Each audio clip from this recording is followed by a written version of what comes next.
best of each member's knowledge, only public business matters lawfully exempted from open meeting requirements and only such public business matters as were identified in the motion convened the closed meeting were heard, discussed, or considered by the board during the closed meeting. Do I hear a motion? By Ms. Smith, seconded by Mr. Velkoff? No, seconded by Mr. McElveen. All right, all in favor of the motion? Moon, Reed, McElveen, Hines, Smith, Darnett, Koufax, Strauss, and Evans. Opposed? Abstentions? Mr. Velkoff? All right, the motion passes. And I now turn it over to our meeting manager for tonight, Mr. Velkoff. Thank you, Madam Chair. We have two work sessions in the next hour. And the first one is the Instructional Program Operational Expectations Monitoring Report. The second one will be the Learning Environment Treatment of Students Operational Expectations Monitoring Report. So we go to item 2.03. I'm going to call on Ms. Hines for a motion, please. I move to accept the Instructional Program Operational Expectations Monitoring Report. Is there a second? Sure. Seconded by Ms. McLaughlin. Thank you. And with that, I'm going to turn things over to Dr. Presidio to begin the presentation for us, please. All right. Well, thank you very much, and good evening. This is, if I'm correct, the third work session we've had together this week, so it is nice to see you again. I will try to be brief. I know that the time is definitely short this evening, and we intend to give you a pretty high-level overview of the instructional program, and then obviously address any questions or concerns that you might have. So I would start out just by saying, obviously, the instructional program is very broad in terms of the OEs. We look at, maintaining a program of instruction that offers a challenging and relevant learning opportunities to students, which involves a number of different activities. We need to make sure that our program is always based on best practice research, that we align our curriculum with the student achievement goals, that we monitor student performance over time, that we provide relevant and engaging learning opportunities for students, and that we evaluate our programs on a regular basis.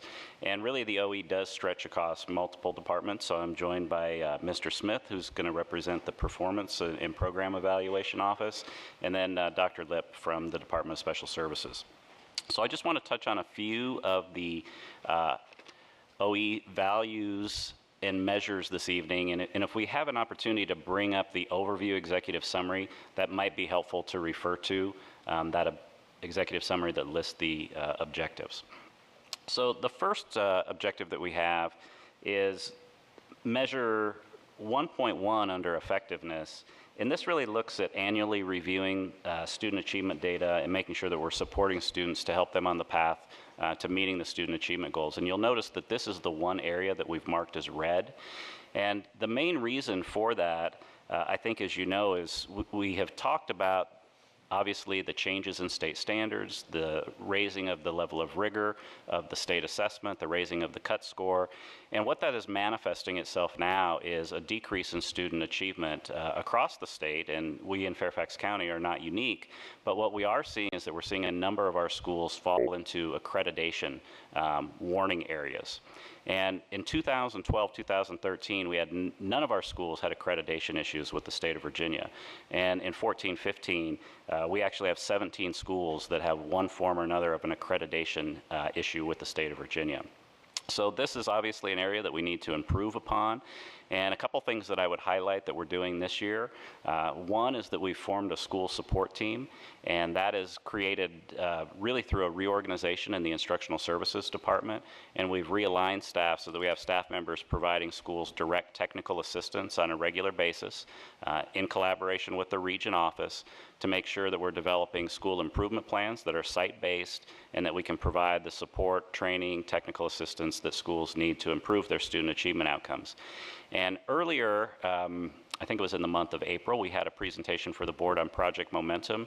And a lot of the work in Project Momentum really has kind of begun this year through our school support efforts. And next year, we look forward to being able to bolster those support efforts through the Project Momentum initiative. The other area that I would want to highlight just real briefly in the effectiveness measures is 1.3, and this is providing professional development to our teachers. One thing that I want to point out is that this was a tricky area a little bit this year in that the state, as you know, made some changes to the requirements for state required assessments at the elementary level, removing social studies, science, and writing in grades really 3, 5, and 6 in some cases. And we needed to look at alternative measures that the state was going to require in lieu of those standardized assessments. And with Dr. Dockery's leadership, we did a lot of work in the division to create training and support around performance-based assessment measures. And we're really excited by some of the results that we're seeing there. And we think that perhaps can be scaled up in future years in other content areas and subject areas. So measures 1.4 through 1.7 really relate to program evaluation. So I'm going to turn the mic over to Mr. Smith. Okay, thank you, Dr. Presidio. Looking at these next three areas, we feel really strongly that we have fulfilled the requirements for 1.4 through 1.6, and 1.7 is an area where we are yellow. And looking at the issues and trends with the evaluations that we've performed this year and conducted, 1.5 and 1.6, we have to highlight that we've only conducted 2 full-scale evaluations this year, given that the Office of Program Evaluation was involved in quite a bit of other technical work for the school system this year through focus groups, a lot through the strategic planning process, working with full-day Mondays. And so we'll highlight that in a bit in section 2.8. But it's difficult to highlight those trends when you have only performed 2 full-scale evaluations. We also know that next year we'll be bringing more evaluations to the audit committee through OPE, and we'll also highlight that further on in the presentation. All right, thank you. So turning to section 2 on the efficiency measures, I would call your attention to measure 2.3, which really deals with English language proficiency assessment. And the main thing I would point out here, this is labeled yellow, and really the issue here is that, as you know from Monday's work session, we have a growing number of students coming into the school division at level 1 or level 2 English language development status. So almost 2,000 students new to the school system this year at level 1 or level 2. So I just want to point that out. So the next measure that I would call your attention to is 2.6, and this one is also yellow. And here, the measure is around creating reasonable access and capacity for our instructional programs. And I think, as you know, that this is becoming more and more difficult in FCPS, and you think about the number of specialized programs that we have, whether it's advanced academic centers, special ed autism classes, preschool classrooms, it's more and more difficult to find those program spaces. So that is why that one is labeled in yellow. Next, with 2.7 through 2.9. 2.7, last year, OPE brought a list of 20 programs to the leadership team to actually make suggestions on which areas, I'll get closer to the mic, on which programs we should identify for evaluation. And knowing that we were going to be going through a strategic planning process, at that time we decided that we would not necessarily identify a larger number of programs to evaluate, and that we would wait until after this process was finished with the strategic plan, while then at the same time looking at a number of programs that we could bring to the board through the audit committee. So this has been a free-flowing and a free-form type of decision-making process with our programs to evaluate this year, but it has given us some additional time to do those technical reports, which have given a lot of information to the strategic planning process and to some of the initiatives that we've put in place this year. Looking at 2.8, again, we've engaged in quite a few technical projects this year. They're listed there for you. I do want to highlight that the Discipline and Students' Rights and Responsibilities report, it is a completed report this year, but if you go to that link to review that report, we have not posted that report because next year we're going to bring a full-scale evaluation of our discipline and student rights and responsibilities over the course of a decade, looking at changes that we've made, major changes that have been made to the SR&R, those impacts within that particular time frame. And so looking at the report that was just completed on the changes since 2011 to 2013, we're going to hold that and add that to a larger report that we'll be bringing to the board next year. So you'll see how all of those changes made impacts within those given years, and then what those changes look like over a 10-year period with recommendations to the board. 2.9 then again focuses on those projects that we are going to bring to the board next year through the audit process.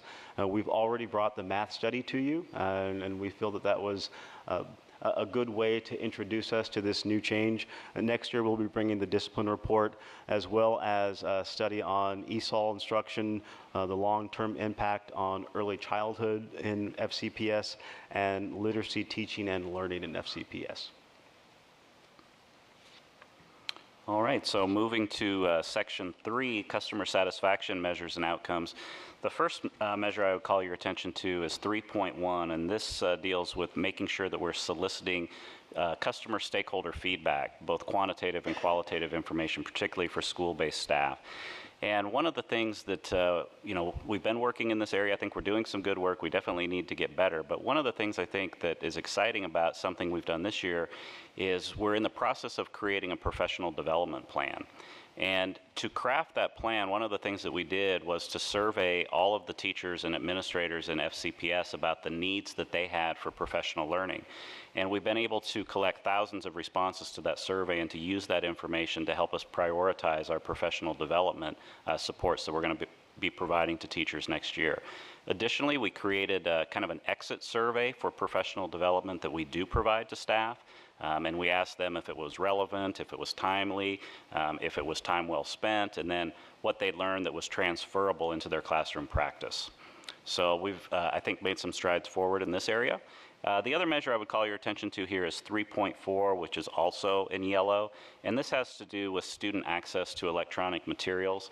And the main reason that we've labeled this as is in the watch category is that perhaps one of the goals or strategies in the strategic plan may call for looking at doing more with digital technology. We've talked about things like a one-to-one initiative, for example, and we have a number of students in FCPS that don't have that universal access at this point in time. So that really concludes the measures. Towards the back of the report, there are a few things I would briefly call your attention to. First is Section 5, the initiatives in progress. I think you're well aware of the ESOL program enhancements. Also, one of the major things we're working on this year is revisions to secondary grading and reporting. We have a group, a committee that's working to bring forward some recommendations for changes to our policies and regulations to try to put in place more equitable grading practices across the division. And the world language and internationalization work continues. After the board supported that work at the end of last year, we're continuing to expand our world language offerings and our language through content with a STEAM focus in our elementary schools. And we've begun focusing on developing more international learning experiences in our curriculum in FCPS as well. Section 6 deals with issues and trends. I'm not going to go into that section at this time unless there are questions, but just a couple things very briefly in Section 7. These are budget implications with future initiatives, and just a few that I wanted to call your attention to. The first is 7.2, which deals with online testing for WIDA, and that is the test that we're required by the state to give to all of our English language learners. So we've got about 36,000 students that we have to test, and this is going to be the first year in 15-16 where we have to give that test electronically. So that's all going to be done online, which is going to potentially present some resource issues for some of our schools in terms of tying up the technology that they have for additional testing. 7.3, closing the minority student achievement gap. Just a few things to point out that I think we're doing really well there. Project Momentum, of course, supports that work. We have closing the achievement gap plan for the division, but there are additional resources and needs to fully implement those plans. So thinking about things like training for cultural competency is one of the things that we've discussed as potentially part of the strategic plan. There would obviously be costs associated with that work. So those would be the major things that I'd like to highlight, and with that, I will close the report. Thank you, Dr. Presidio.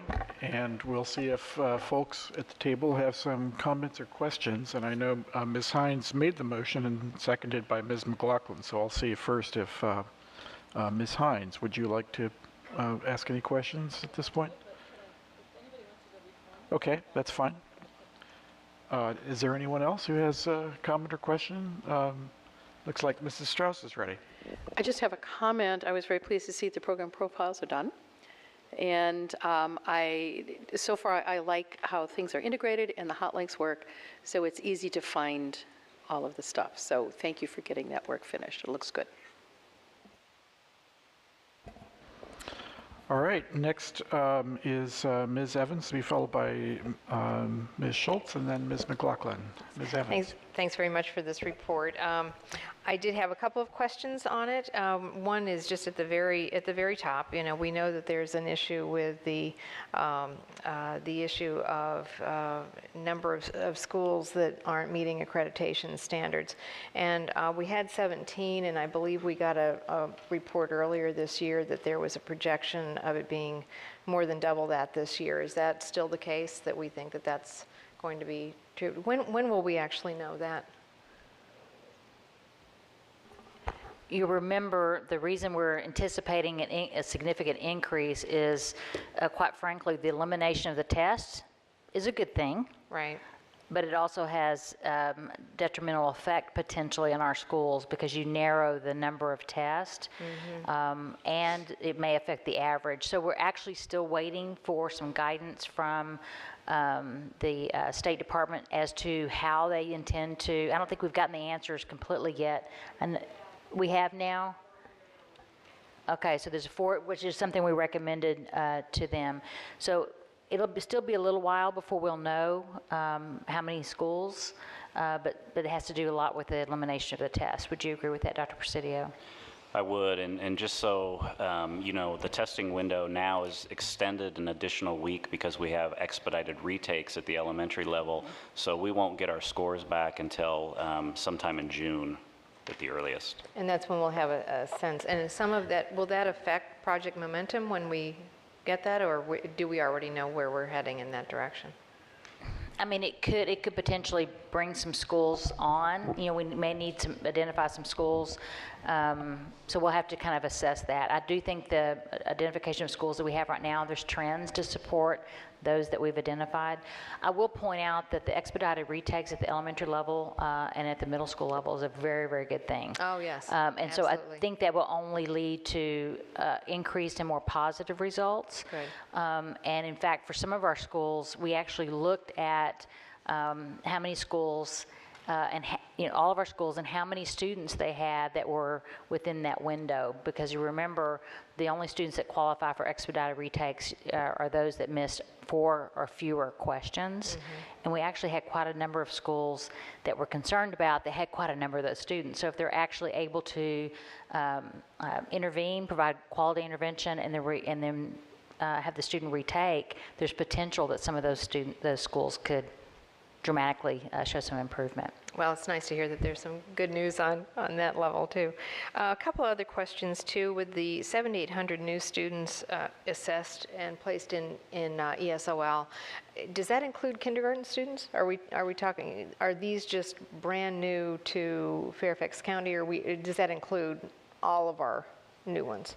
Yeah, that's all of the new students that qualify for services. Including coming in kindergarten? Okay, all right. Because that would have been a much bigger number than the one we've been hearing in the past. So I agree with you about the need for more space for preschool, and I think my area is one of those where we're strapped for space and also have some of the longest lists on preschool. So the more we can do in that area, the better.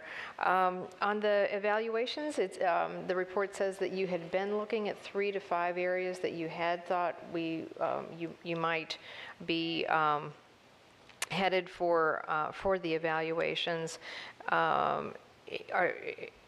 Did you want to share what those 3 to 5 areas are, or is that still sort of up in the air? No, so they are listed in 2.9. Oh, they're listed there? At the bottom. So you can see that We'll be bringing the comprehensive discipline and students' rights and responsibilities, a study of ESOL instruction and performance, the long-term impact of early childhood education at FCPS, and then literacy, teaching, and learning in FCPS. Okay. Okay, very good. And of course, just the last comment I'll make is certainly that it's critical for us to be looking at the digital divide and the access. So that's an area that I'm glad that's on the watch, because certainly there are many students that need better access.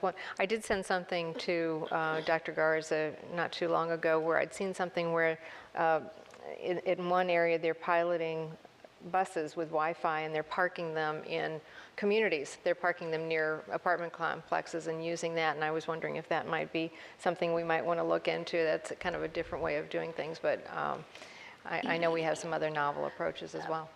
We've actually looked at what school systems across the country are doing, and that was noted that some school systems have done it in that way. I think we've kind of gotten beyond thinking about connectivity as the major barrier.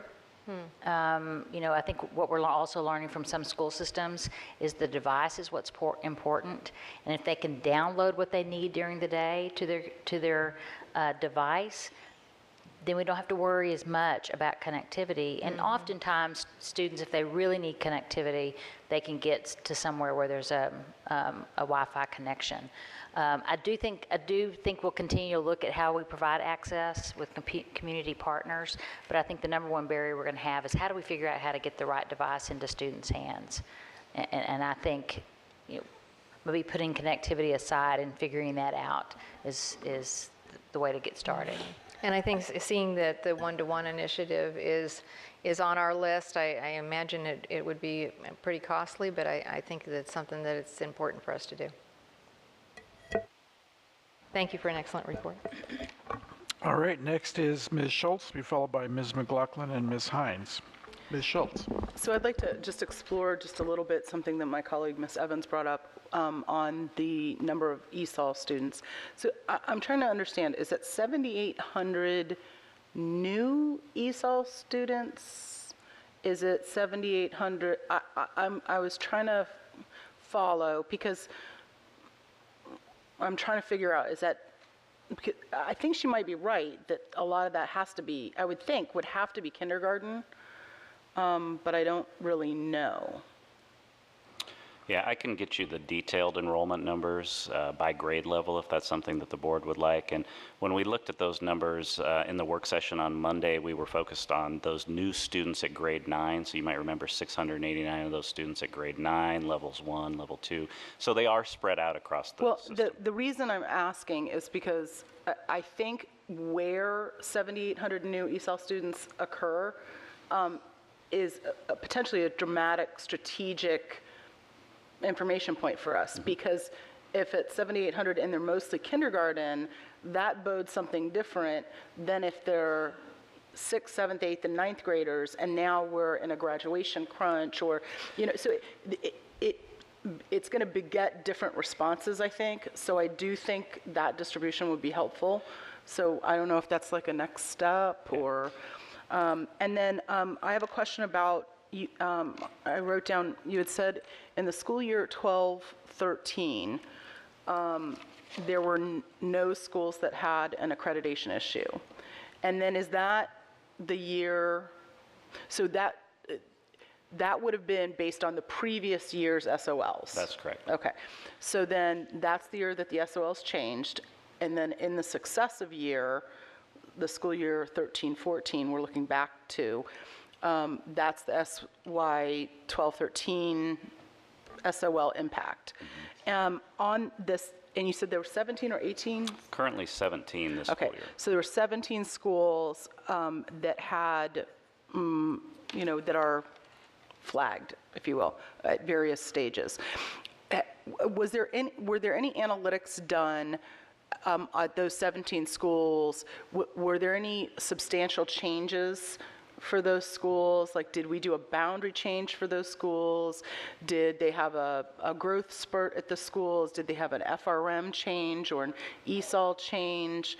Was there, I think one of the things that we had looked at as a board, and I don't remember when, is the value of having, are they mostly new teachers in a building versus kind of as the Monday presentation that we had, the difference that it might make to have a master principal or a master teacher. So were there any analytics done of the past and potential changes which may have contributed? Because what I don't want to do is get into a comfort factor that, well, it was just the SOL's fault. And I'm just wondering what else has been teased out of those 17, because that's a shocking number, and it's a shocking number especially in FCPS. So what else are the contributory factors that have gone into analyzing the situation? Yeah, we haven't conducted a comprehensive review like that, looking at all the factors that you mentioned. I mean, we've looked at some things, and I mean, some things are, very obvious just at first glance. Correlation with poverty rates in those schools, so the percentage of students on free and reduced lunch, the percentage of students that are non-native English speakers. So some of those things there's immediate correlations with. So, Dr. Garza was But they didn't change from the 12-13 to the 13-14 year. So as a static population, I'm assuming, but I don't want to assume that. It's kind of what I'm saying is that there's been sequestration. There are all kinds of things that could have impacted the economic environment. The downturn in the housing. I mean, so teasing it apart a little bit more instead of just saying, well, that's the year SOL's changed. So I'm hoping that there's some analytics behind this to look at. Here was the population before, here's the population after, so we can get it down to a root cause analysis of, it really is a rigor issue around just SOL, and then how you mitigate that going forward.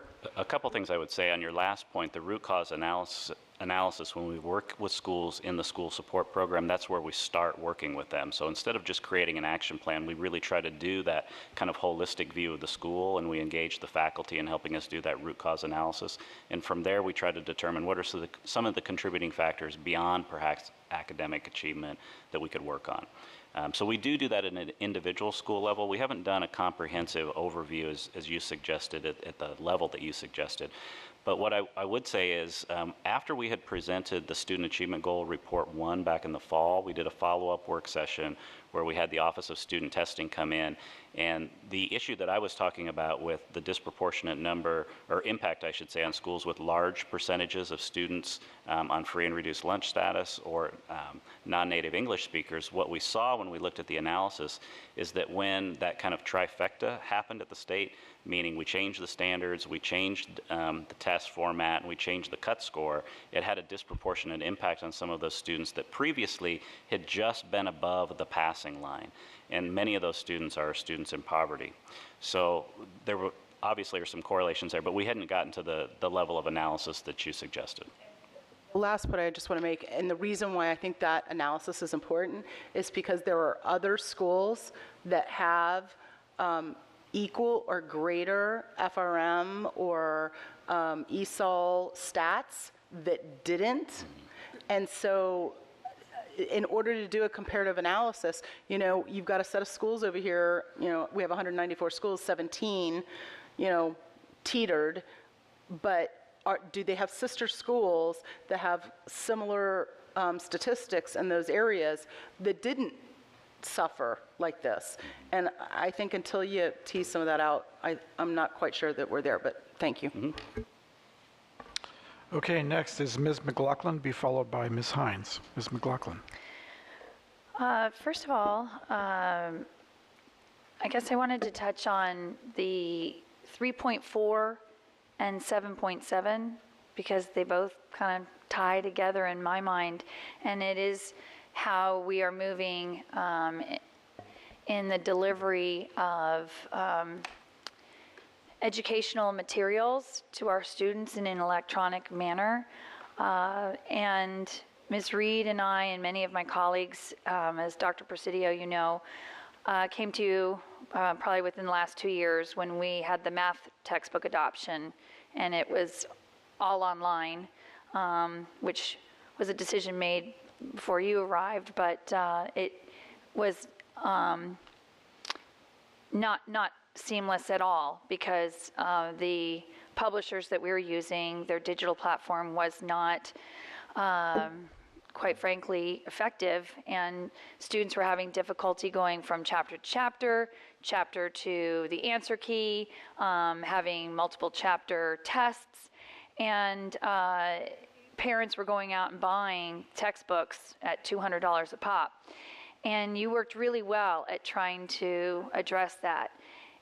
I'm bringing this back up because not only did I experience it in my own home this year with my freshman who could not log on and do his math homework because he simply couldn't access the math textbook.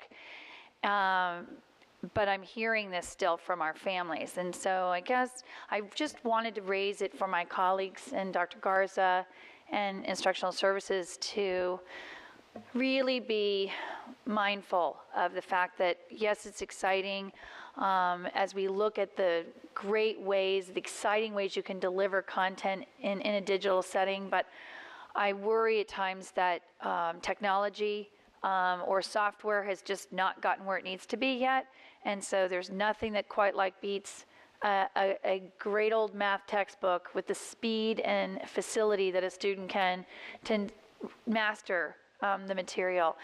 And I've had people describe how, especially with math, where you're working with a book and you're trying to write out your work, and it's the up, down, looking at the screen, looking down at your paper, versus if you're side to side with your math textbook there and your paper. So I think I just wanted to put that on your radar screen and let you know that, especially as we're looking at our success with math division-wide, it does worry me that were my child not in the home of a school board member who knew this issue, he just was so frustrated and as a kid who loves school, and at 11 o'clock at night as a ninth grader, just at his wit's end. So, and his teacher had said to him when he asked about the book, there just aren't enough. So our teachers want to be able to help our kids, but I don't think it reaches them all the time, that we are at the central administration trying to address that. So we've got a little bit more work, I think, in that. We do. If I could just respond very briefly, a couple things to perhaps give you a little bit more reassurance on this. Obviously, we learned a lot of lessons with the math adoption, and we've been trying to apply those learnings to think about what we want to do in the future. So we know that we need to engage parents more in this discussion. We know that we need to have a deeper understanding of, parental expectations and availability of resources in the home. We know that certain subject areas might not be as conducive to digital resources and materials. We know that the vendors have a long way to go in terms of delivering the products that we want. So one of the things that we've done is to extend our window of adoption. And before we adopt any materials, we're going to basically have a very extended period of 6 months to a year where we've negotiated kind of pre-negotiations with vendors to say the next adoption we do, we want to make sure that the materials are in the hands of teachers so that we can pilot and test and run everything through our systems to make sure that your platforms are going to work and that we're really adopting, the kinds of materials that are going to be successful in the hands of our kids and teachers. So we are working on it. We have more to learn, no doubt, but we're going to stay with it. Well, thank you so much, and I appreciate that. And I guess my final plug on that is simply when we have the hard copy textbook, especially in certain subjects, and then the digital subscription supplements the learning, I just hear from families that is something that they feel is the win-win. And so I hope we're going to be careful before we look at a complete online-only adoption. I'm just not sure that's what our students and families have found to be the best so far. But awesome answer, thank you. And I would add to what you were saying, Ms. McLaughlin, back to what Dr. Presidio said. I think we've recognized too in some content areas, it works. I mean, I think a good example here is social studies. We've had online textbooks there for a while, and we rarely get complaint. So I do think math has tended to be a significant problem just because of the way we learn. and how reliant we are upon textbook-type materials there. So we are taking that into serious consideration as we look at any future adoptions, making sure we're taking that, how do students and teachers, how do students learn, teachers teach in that particular content area. Great, thank you. I also was wondering, Dr. Garza, on 5.3, initiatives in progress, talking about the secondary grading and reporting. Is there a sense, as people are asking us in the community, that there may be changes we could see as early as this fall? Or because I mean, there's an advantage and a disadvantage, obviously, of putting something in place in the fall, because I worry about our teachers and families feeling like they have a chance to absorb what any recommendations are coming from that, and then for the board to work with you and being comfortable on any changes that would happen.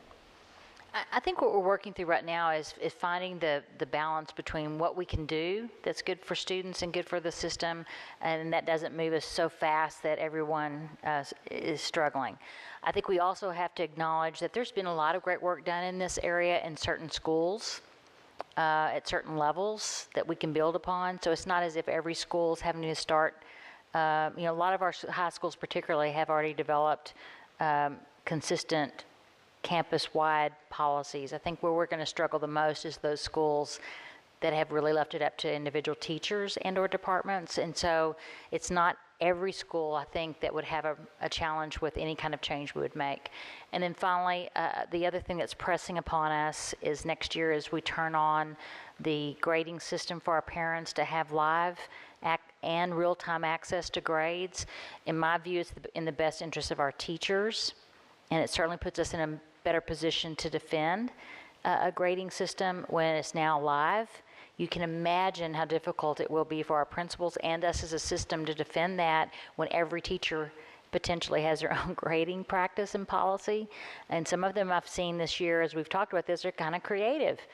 And so that's what we're trying to sense is what can we do, bringing people along. Dr. Lockhart and others in the room have been really working with these stakeholder committees in studying this issue and developing recommendations. So I sense that we'll have some good, logical steps. It won't be everything done this first year, but I think it'll be slow enough that people can get on board with us. Would you agree with that, Dr. Lockhart? That's absolutely correct. We are looking at some of the things in the task force, the committee that we have working, and the focus groups from teachers and other stakeholders. There are some smaller scale kinds of things that we feel like we can do and get some consistency with. There are some other changes, as Dr. Garza mentioned, that we think need to be more gradual, with more input, more understanding, taking a little more time. But that work is well underway. And as Dr. Garza referenced, we have some excellent models to guide our work. And we have sent the board essentially the committee charter, what we've asked them to prepare recommendations on. So you might want to refer back to that to see what we're looking at and what we're studying and what we're contemplating.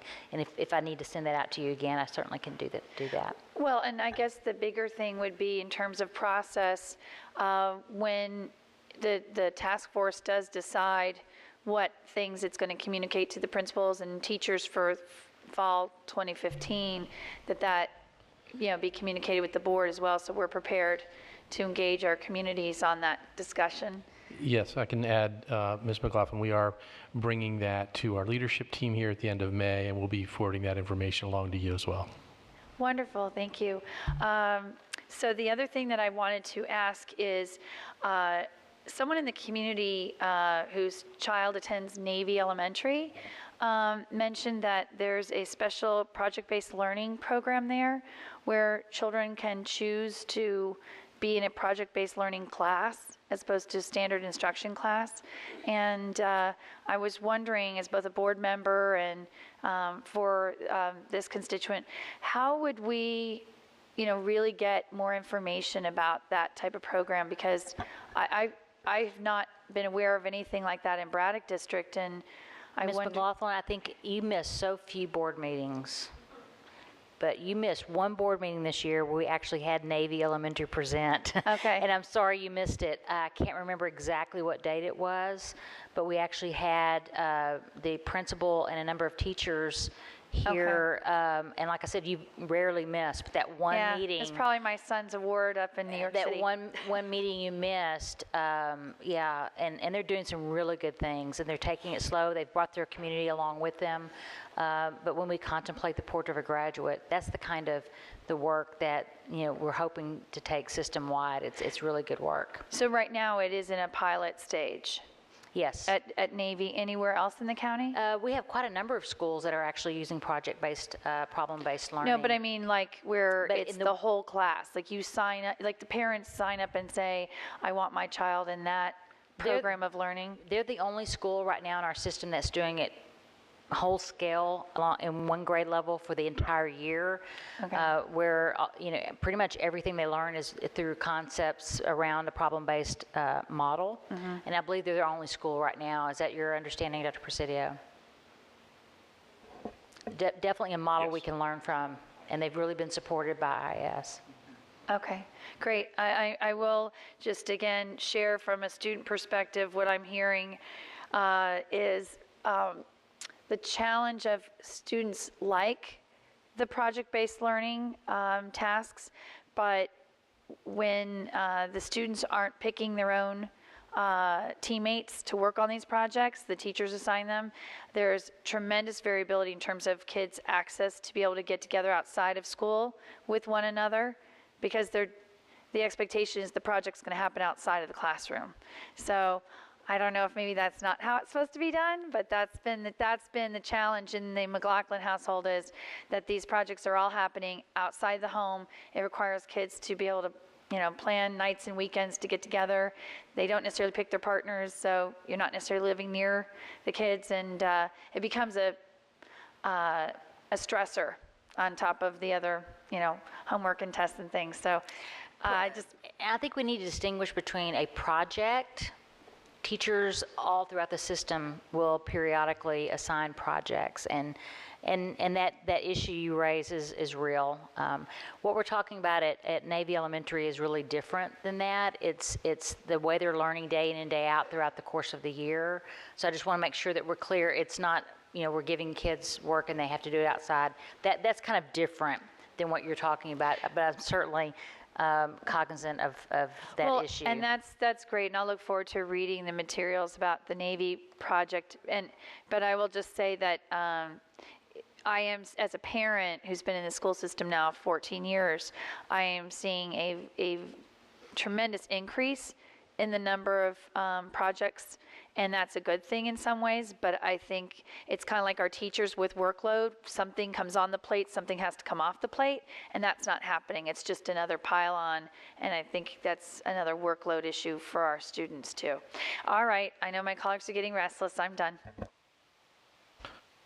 So, Ms. McLaughlin, when you were talking about the transition to the online textbooks, I was wondering about school boards 3,000 years ago in ancient Samaria making the change from clay tablets to papyrus.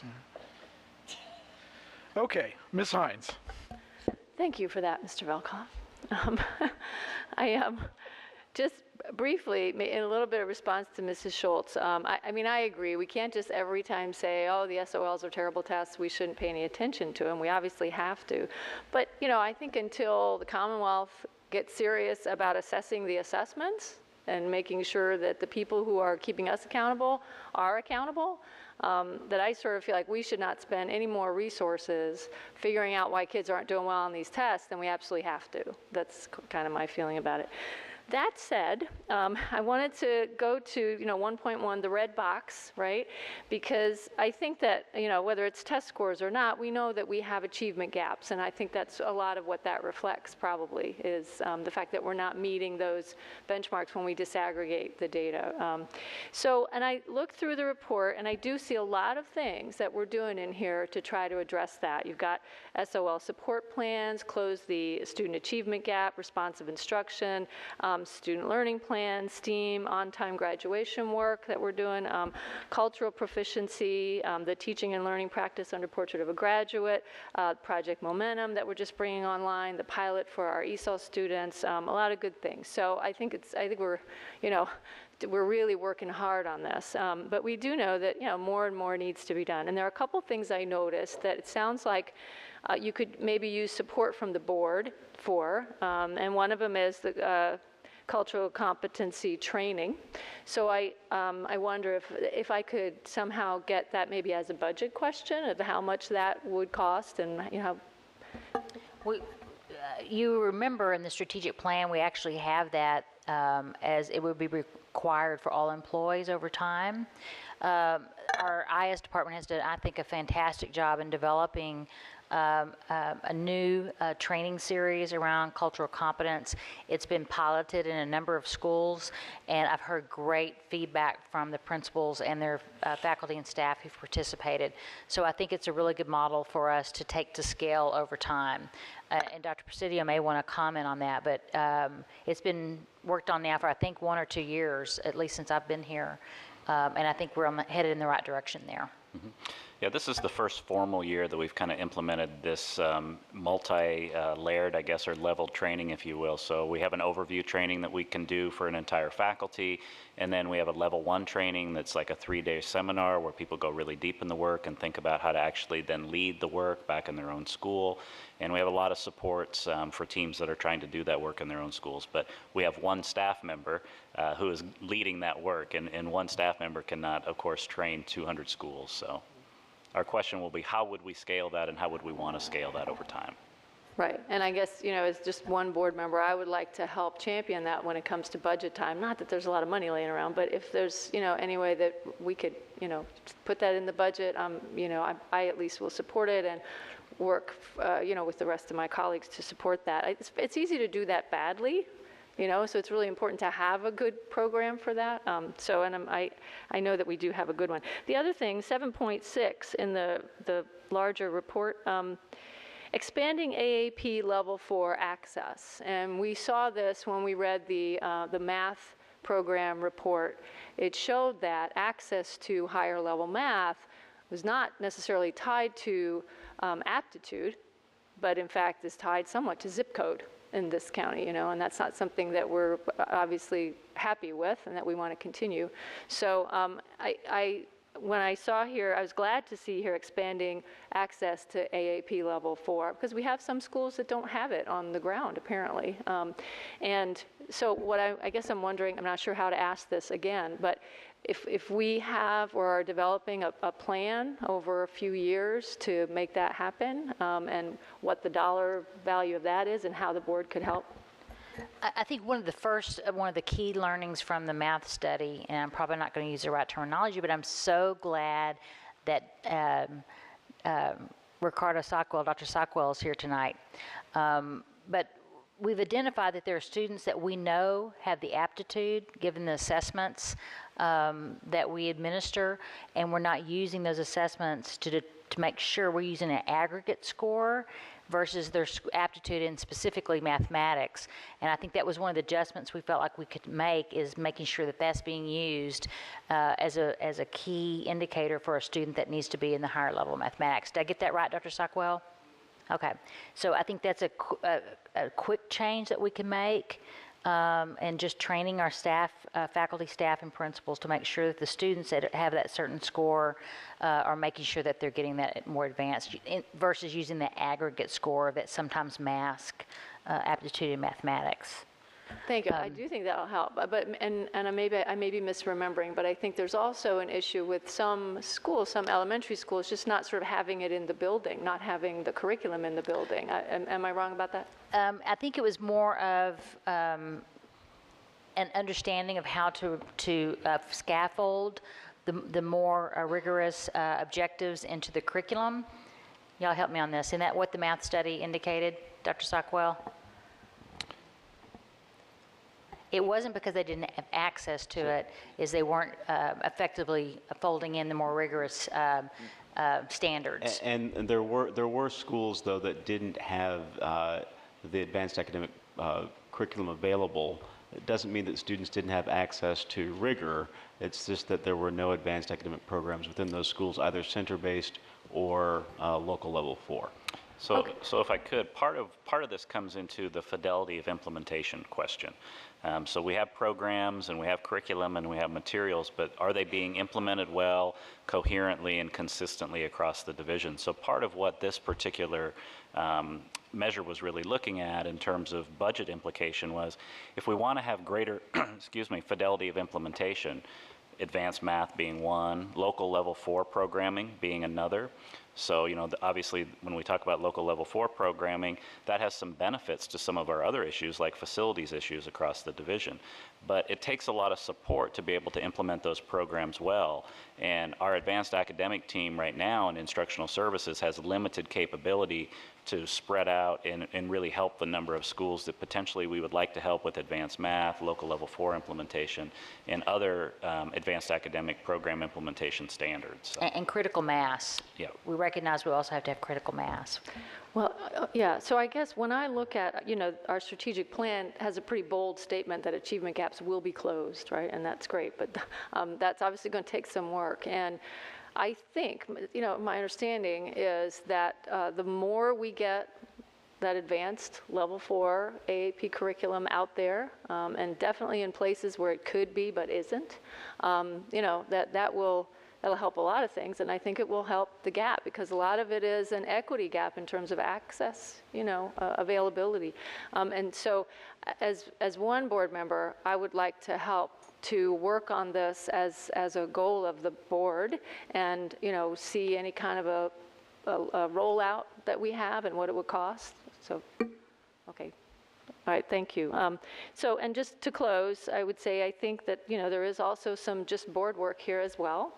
Colleagues, when we talk about these achievement gaps, and I think this, I think it's part of our strategic plan conversations, but to have, a stated equity vision and a scorecard so that we are being intentional and keeping ourselves accountable. Thank you for this, and I wanted to also thank you very much for the evaluations that we have coming up. I think that's great, exactly what we need to do, taking a look at long-term effects of pre-K and then a long-term study on discipline.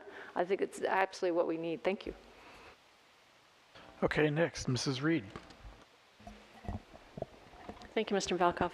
I'll be more brief than I intended to be, because I know we've got a lot to do tonight. First of all, thank you for this material. There is a lot here, and it's clear that you're doing a lot.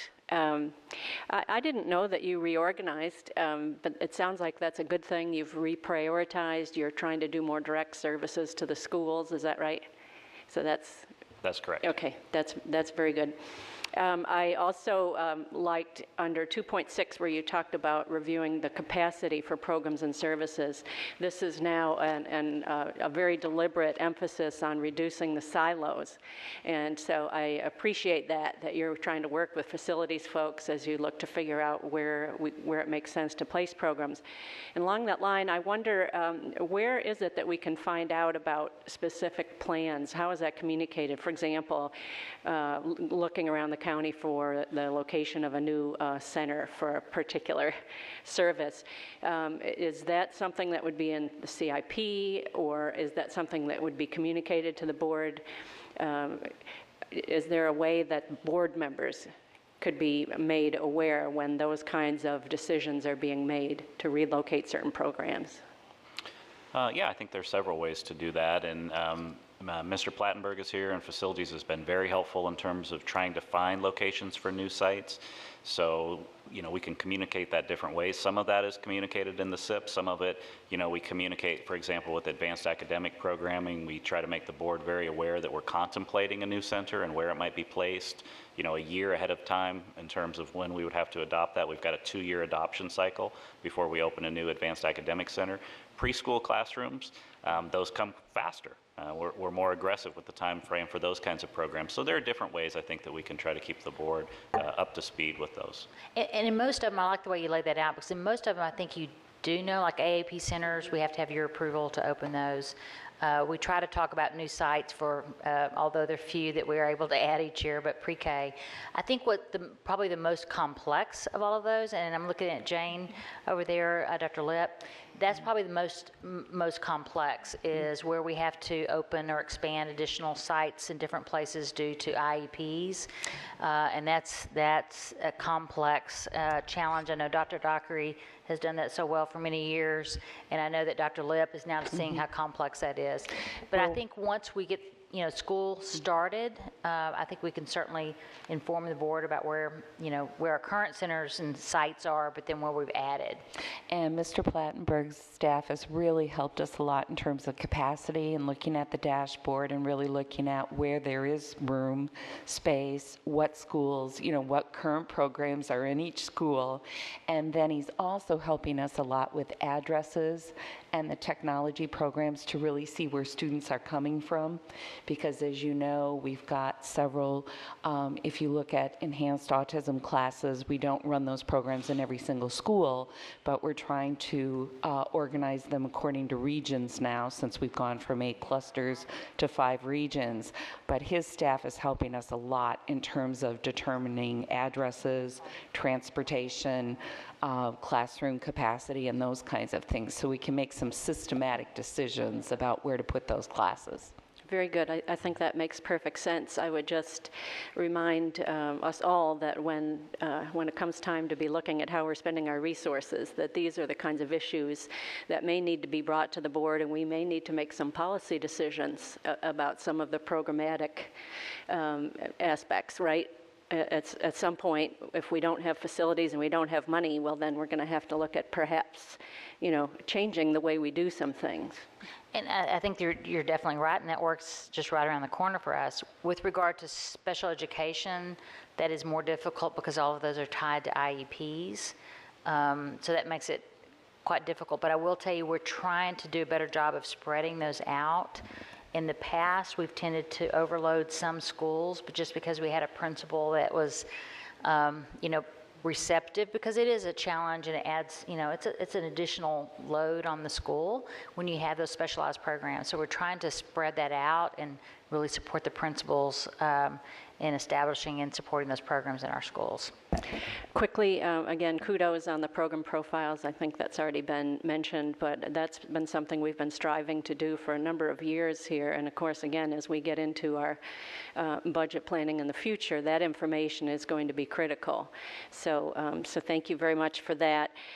Lastly, I'm sorry that we don't have more time to talk about your issues and trends and budget implications, because we could talk really for hours about all the things that you've listed there that are quite substantive, and clearly we won't be able to do or address all of those things, but at least you've begun to identify and tee up some issues that we can begin to explore as we go into our budget discussions. And last but not least, I agree with Ms. Hines.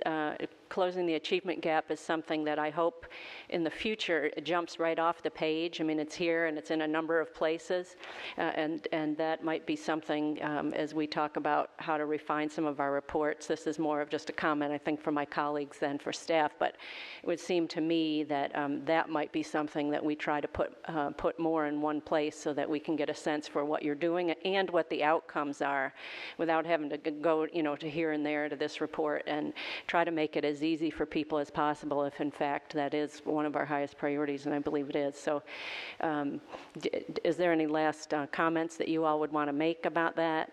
I mean, I know it's information that's here, but would that be difficult to do? I think those are great requests. We'd be happy to work with the board on, setting the measures, reporting on the measures, monitoring those measures. I think a lot of that work probably is going to happen as the board, finalizes the strategic plan and thinks about how you would want those reporting mechanisms to work. So I think that this is probably a transition report a little bit with this. Absolutely. Yeah. So we'd Thank be you. happy to work Thank with you on very that. much for your good work.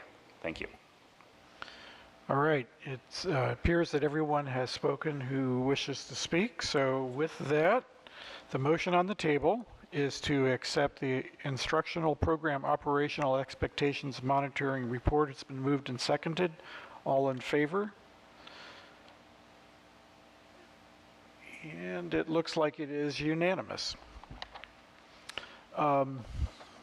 Mrs. Goddard, do we need to take a 1-minute break between sessions here? Keep going? Keep rolling. All right. Then we will move on to 2.04. And for this, I'm going to call on Mrs. Smith for a motion. I move to accept the Learning Environment Treatment of Students Operational Expectations Monitoring Report. Is there a second? Ms. Evans. All right. So now, and I've lost track, excuse me.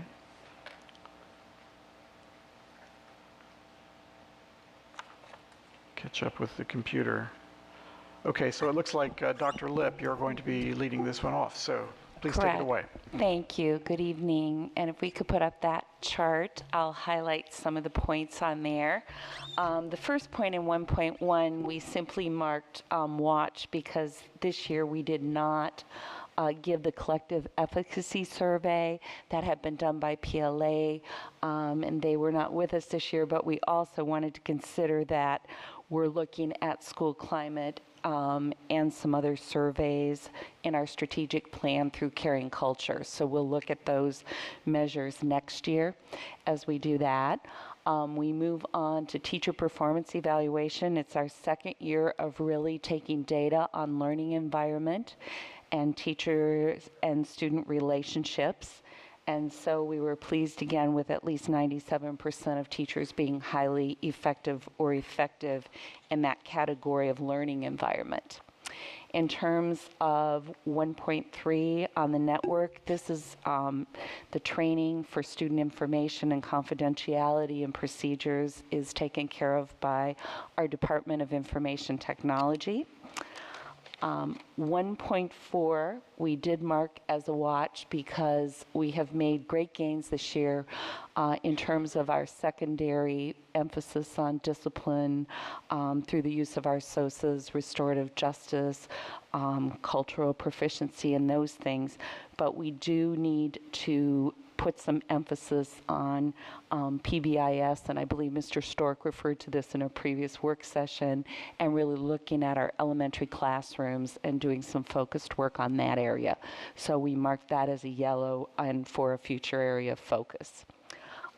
In terms of our student rights and responsibilities, we have, as you know, spoken at the last couple of meetings and have spent a lot of time on face-to-face training, scenario training, best practices among our administrators and each other, and we are documenting everything in my PLT also at this point, so we can really see that people have participated in all the trainings that we are offering across the district. In terms of 1.6, we talked in our goals 2 and 3 presentation a couple weeks ago about our work with restorative justice and our practices and really working at that across the system in terms of increasing our numbers of schools that have had training at all levels in that. In terms of 1.7, we're at 93%. We're training all of our administrators, but as you know, that's a challenge day to day because we have a lot of mobility and a lot of new people. So at any one time, we're continuing to try to provide training in that category. In terms of 1.8, I think, again, we've talked during the SR&R presentations about reducing our short and long-term suspensions across the district and really reducing the number of days that students are out of school due to discipline issues. In terms of 1.9, we again see an overall growth in terms of nutrition and physical fitness. We are in the 3rd year of our grant, the final year of our grant, which Dr. Presidio's staff has worked with us on and Liz Payne's office. But we are continuing to work on that through health and PE classes. 1.10, We're stable in sleep in grades 8 and 12, but we noticed a decrease in grade 10, so we marked that as a yellow watch as we continue to look at sleep. And we hope that through our child trends sleep study this year, we can document, what we have this year and then next year with later start times and determine whether or not that has a positive effect on Fairfax County Public Schools students. So we marked that as a yellow. And 1.11 we marked as a yellow. We feel that we have very strong counselors in our schools and they do a lot of wonderful work.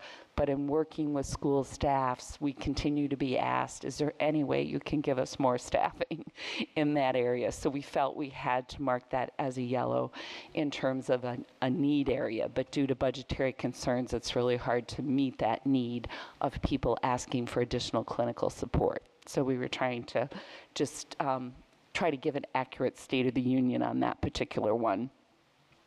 When we moved to efficiency, we gave it a green because we do feel our people are efficient and they do good work and they are trying to meet the needs of a lot of students. As I said, the issue tends to be numbers and having enough people.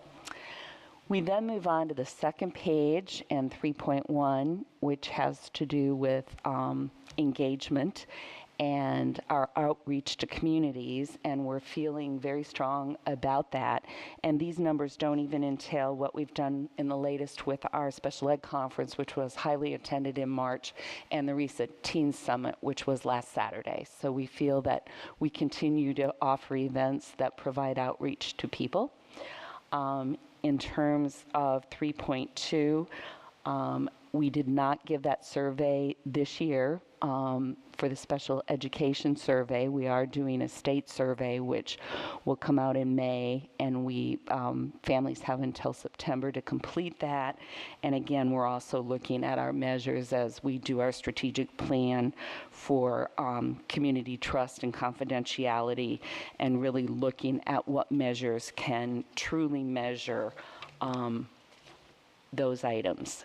We feel that in the strategic plan, we will have new trust and confidence measures.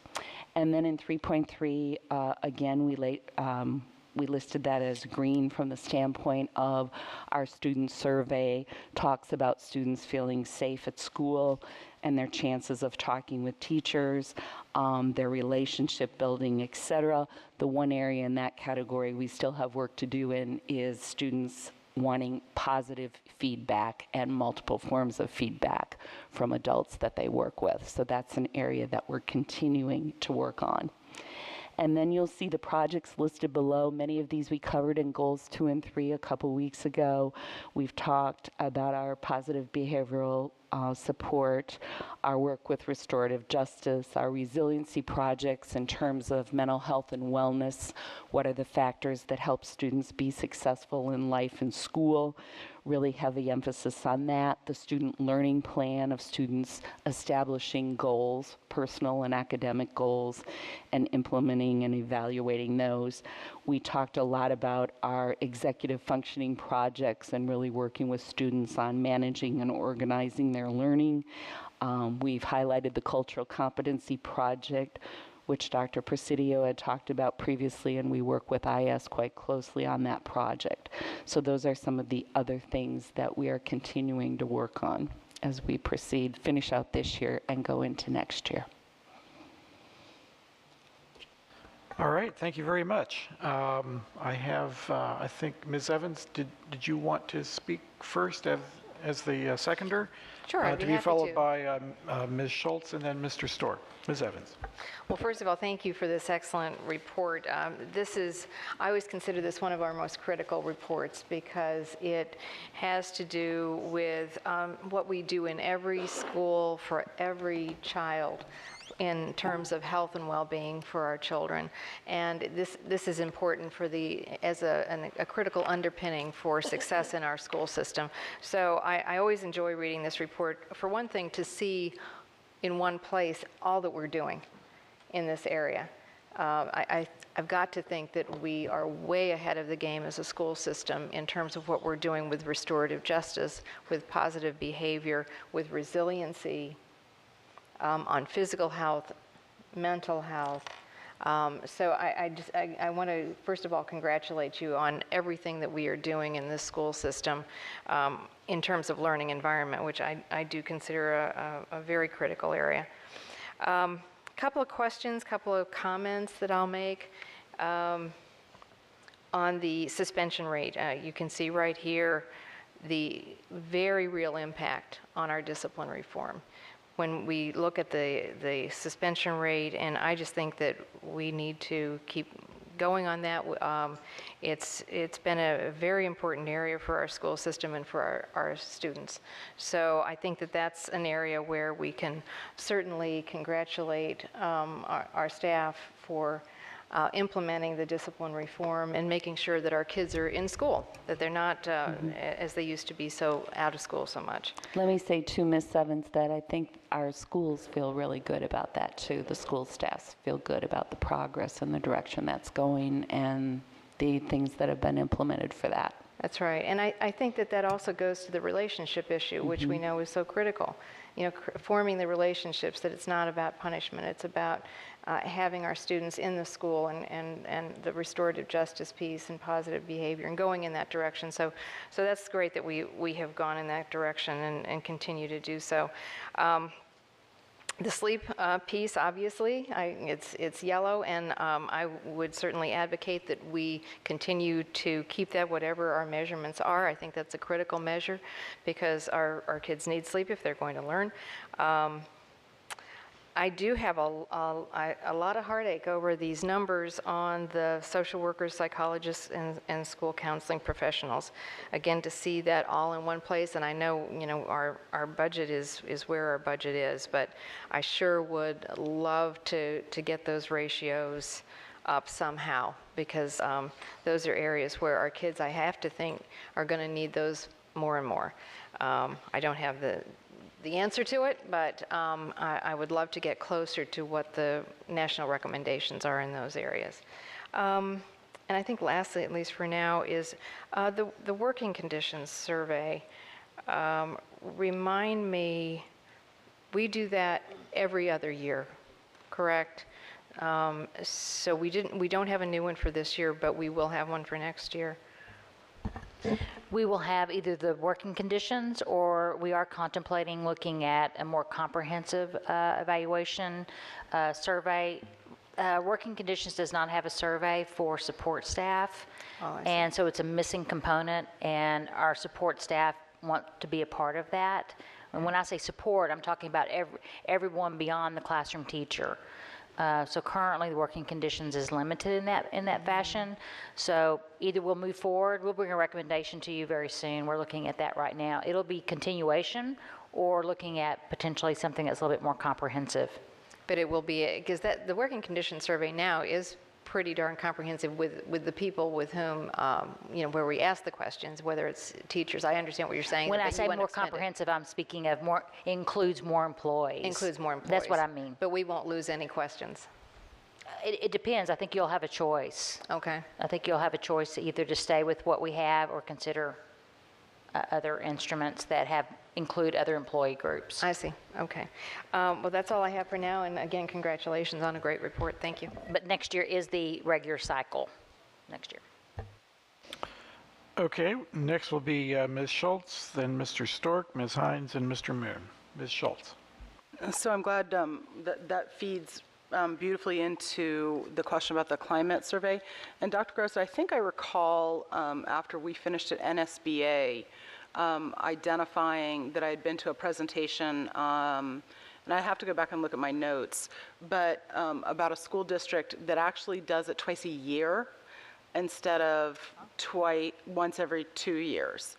And how they got a lot of meaningful data, because the culture in a school building could substantially change based on any number of things. And so as you're looking at another instrument or another opportunity, I'm encouraged that there are other school districts that are able to maybe, you know, toe into the water a little bit more often than every other year.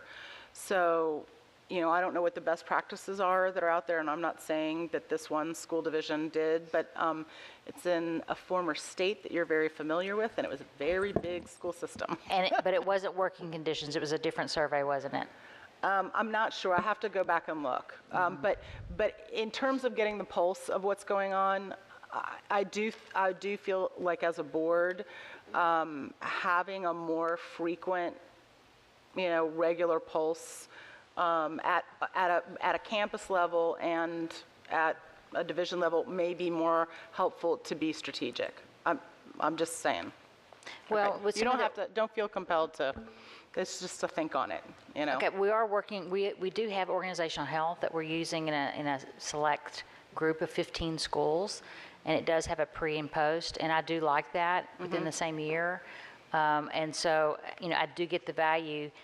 It's hard to do that with every 197 potentially, or 6 schools, but I think definitely most school systems put schools on cycles where you have that done pre, post, maybe on a 3 to 5 year cycle. But I think we have some options. It could be that they're forward. shorter surveys or that just are a touching base type. So that's one. Number 2 is on 1.8. Can we go to 1.8, please? On the discipline infractions. And I'm not saying that there's a subtlety, but I'm reading potentially a subtlety that says reported to VDOE.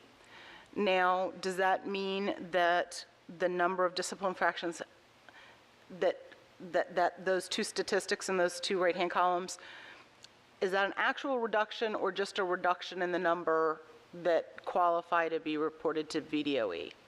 Do you see what I'm trying, I know it's nuanced, but I'm wondering if you happen to know.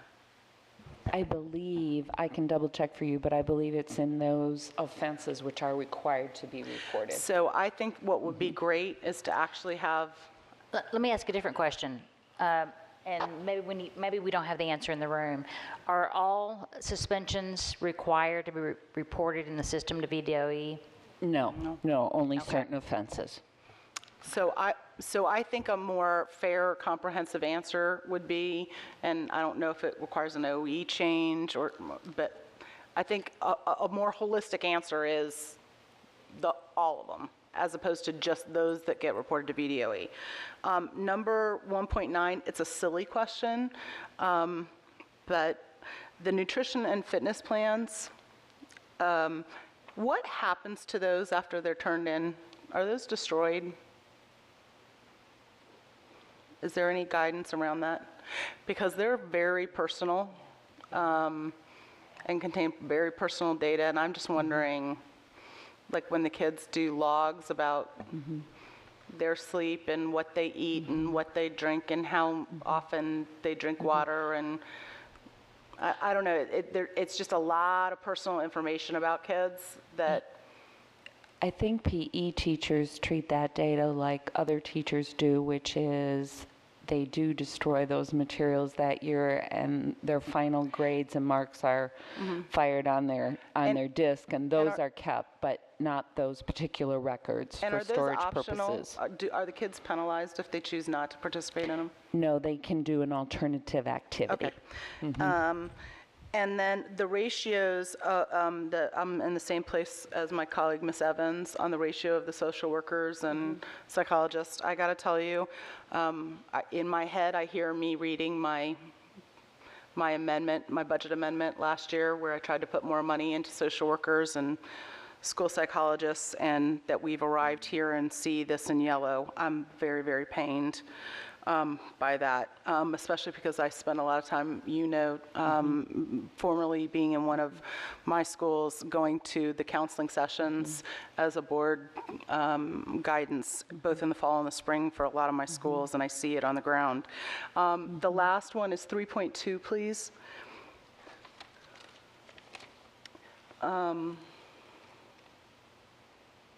So the 81%, so this is another survey question. Is there any idea about the raw numbers on that? Because about 14% of our student population, it falls into special education out of 186,000. 81% of what? Did 100 people respond? Did 1,000 people respond? Did we do, what is the mechanism to go back and to reach? And I think about the Children's National Medical Center, and they're doing something with the kids on the sleep study to get them to participate, and they're giving them a $2 Amazon gift card, and they've upped it to a $5 Amazon gift card. I'm not saying that we pay people, but the number of reminders to please participate in the survey is tremendous, because they want to up the numbers. We've been working with Child Trend. We just sent one out tonight in Spanish. Right. Trying to get that response number up. I just think that being ACSD liaison for 3 years and, being an advocate in this community, that the people who are least likely to complete a survey are people who have children with disabilities.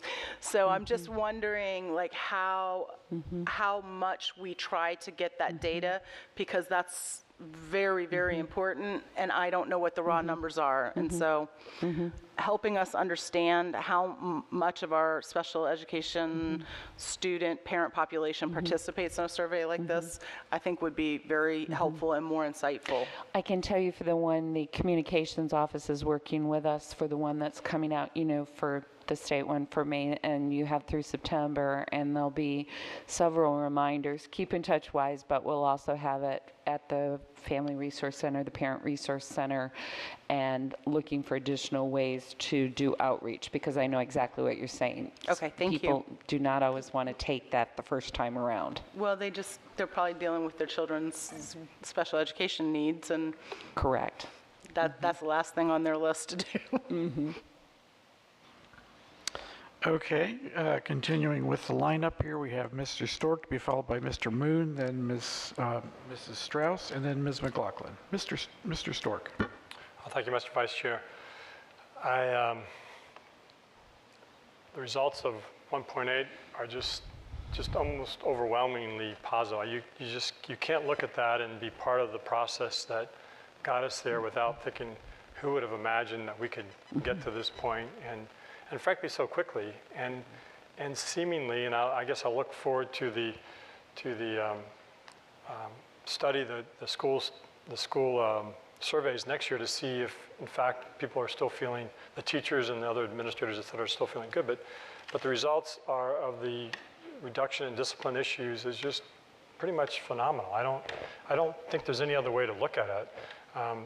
The question now is, how far can we go before there's other consequences from that? But I don't know, and that's might be my core question is, do we have any similar school system benchmarks that we can look at and say, well, they've been able to achieve this level of kind of discipline, balance, if you will, and still maintain, a strong, healthy school system and focus on learning, a learning culture?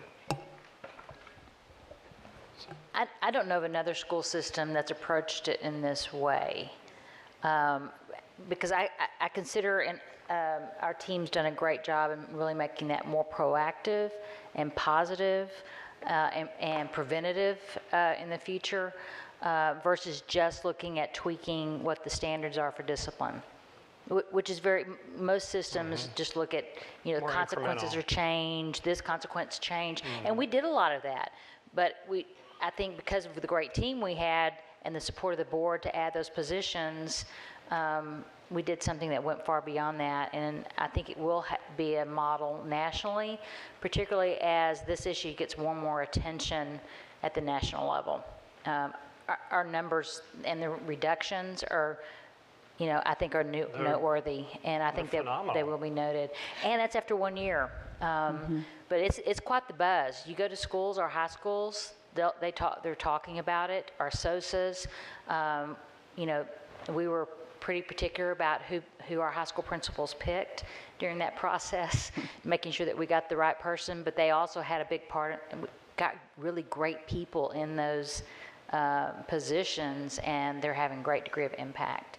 So where I'd like to in the future is expand that at our middle school level in critical areas, in critical schools. Yes, I'm heartily in support of that. Yeah, I don't think we'll ever, of course we don't, you've all identified already issues that we, and more staffing that we need in some areas, but We can't do it division-wide in our middle schools, but we certainly can look at the evidence and the data and maybe guide us to put, that SOSA model maybe in at the middle school level in a couple of places.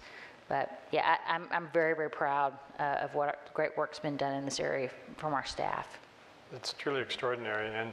And I guess a couple of follow-ups to that. One is, have we heard any kind of responses from like the Washington Post, who covered this issue so extensively, and frankly, I mean, I think somewhat excessively maybe at the time, but clearly the results that we have now, I think to some degree bear out the focus that we all gave to this, is that we could do better, and maybe that was a positive outcome from that, even though if it was a painful process for all of us in it. But have we heard any interest or kind of follow-up to see how the story really turned out? Or is turning out, I should say, because we're still on this road. So. Well, we actually did issue a pretty extensive press release that spoke to this, I think, very positive news story. I don't know that it got very much traction, sadly. So. The only other question I have on this, and I know it's still a sensitive issue that at least board members, I think we're always very conscious of it when we are looking at discipline issues and we're making our determinations, as to the length of time it takes sometimes for a incident to transition through the system and to get a final outcome. And I know that it's a complex one because the parents have a key role to play, et cetera. Do we have any kind of tracking or any kind of, at least internal assessment of that we're seeing? Like we went from 120 days out on average, or 60 days on average, and we're now at 35, or we're still at the same level? I mean, is there any kind of sense, at least, that we're heading in the right direction in terms of moving those through the system more quickly and resolving them? I know that we can give you the evidence of that. You asked about, do we have some data? I don't know that we've shared that or looked at it, but I know that's available to us. I'm not sure either, yeah. It's available to us, so we could produce it for you. I will tell you that given that we've added the expedited review process, it's, I think it's a given that we will have seen that number has reduced. We've also had records review, which is a whole new process that doesn't require going to the board, that's negotiated and dealt with at the regional office level, and we've had quite a few of those this year. Which again is a little more proactive, where you're not going through a hearing, you're not doing all of that, we're just trying to respond. So we can get that for you, Mr. Stork, but I'm absolutely confident it would be a good news story as well. Maybe not perfect, but I think we're headed in the right direction. Obviously, I think we all sense that, and I think if nothing else, this information is helpful to me to be really more communicative in my community about what we're doing, because I don't think I haven't really told this story, because I think we all, particularly all the folks on the board, the previous board, we heard a great deal about this from the community, and we need now to go back and remind them that we do listen, we do follow through. I mean, and obviously staff and you all and Dr. Karza have done a great job, but we changed this situation measurably, and we know we can do more, but this is something that we ought to feel very proud about. My other question, I apologize for taking up some time, but on the positive behavior approach, I know I'd mentioned that the other day, and I know, and that's kind of the follow-on. Yeah, responsive classroom for sure is, but I know, and I have to admit, I read the report here, and I wasn't 100% clear about what it meant. And I understand that we were making some incremental training progress, but there still has been some fall off. And I don't know if I wasn't clear if that was a paper fall off or if that's in reality a less focus internally. And I'm trying to just get a sense of what the assessment action planning and continuous improvement reduction of 19%, what that meant. If you could at least give me some sense of what that's. It's a process or a cycle, and I think what a lot of the schools said about that was, as in the narrative, we had such a focus on goal one and the academic pieces. We had a lot of new administrators coming into schools, and for them to really work through the planning process and really focus on what their responsive instruction would look like, their positive behavioral plans, the evaluation of those, and it being a total cycle. They felt that they needed more work in that area. So that's why that's going to be a point of emphasis and training for us. So is it just lack of as much attention to it. I mean, I'm not trying to criticize anybody. I'm just trying to get a flavor for what you perceive or believe that means. In surveying the schools, that's what they have said, yes. I'm trying to think how I might approach this. With these kinds of great programs and approaches, and as normal attrition happens, because we're such a large system, we hire about 2,000 teachers a year.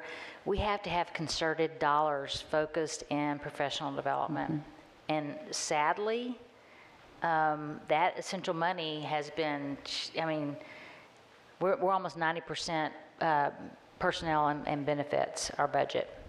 So that tells you we're not spending nearly enough in investment in some of these training pieces. I think we're doing the very, very best we can, and I think we'll continue to try to make sure, but I think this is a consequence of not having, we know the right things to do. We have the great, it's just, do we have enough money, resource in those areas that support that? Because it has to continue every year as we hire new principals, as we hire new staff. These things that we know make a difference, we have to have that training every year, and it has to, be continued. So we're doing the very best we can, and we're making sure that we're using, we're spending a lot of time right now on a professional development plan for next year. We're working on it some tomorrow. And so we really just have to make sure we're using those dollars and leveraging them. But we don't have nearly enough. It's a maintenance issue is what I hear, and that maintenance suffers when we don't have enough money devoted towards that preventive kind of effort and training and attention to it. So, okay, thank you very much. Okay, next, Mr. Moon to be followed by Mrs. Strauss. Thank you, Mr. Belkop. Echoing what some of my colleagues have already said on 1.8, that I am happy to see, very happy to see, tremendous decrease in number of suspensions. But at the same time, I want to note that decrease has not just occurred over just 1 or 2 year period, because it goes back to 2009.